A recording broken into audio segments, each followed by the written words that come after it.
Ja, we zijn heel veelzijdig. We hebben bijvoorbeeld alle liedjes gemaakt voor de nieuwe Sinterklaasfilm. We gaan alle liedjes maken voor de nieuwe Joris en Boris jeugdfilm. Gerard heeft een liedje gemaakt, Amore, voor Marianne Weber. En dat is ook een kanje van een hit. Dus wat dat betreft, ja, we zijn met allerlei dingen bezig. Duitsland, België, ja, het kan niet op eigenlijk. Eigenlijk soms wel eens, misschien niet te veel, maar ja, we proberen gewoon allerlei dingen en het lukt allemaal, dus ja. Ja, in Duitsland gaat het ook heel goed. We staan met twee nummers in de Duitse chart, zeg maar. En dat is volgens mij zijn unicum. Met Schatzi, schenk me een foto en Helikopter. Ja, Helikopter, dat was gewoon...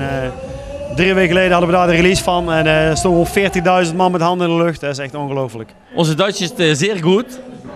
Nee, dat is dus redelijk goed. En we kunnen ons eigenlijk goed verstaanbaar maken. En ja, het zingen gaat dus goed af. Het zijn hele makkelijke liedjes. Ik heb een hele Helikopter. Ik heb een hele. Damit vlieg ik übers Bergen, damit vlieg ik übers Meer.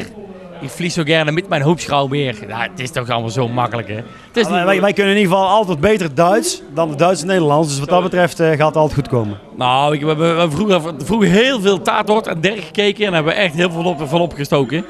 Ja, het gaat er echt redelijk goed af wel. Er is vanuit Duitsland interesse in ons, zeg maar. Het is niet zo dat wij per se naar Duitsland willen.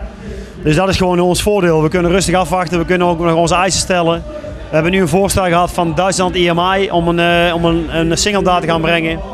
Dan gaan we rustig bekijken en we gaan ook daar eisen aan stellen aan het optredens, want we gaan niet heel het jaar door Duitsland in rijden, want dat wordt helemaal stapelgek. Dus we willen proberen om een hit te scoren in Duitsland, zelf als Co alleen. En dan de agenda blokken voor een maand, 2 maanden en dan Duitsland in, dat zou leuk zijn.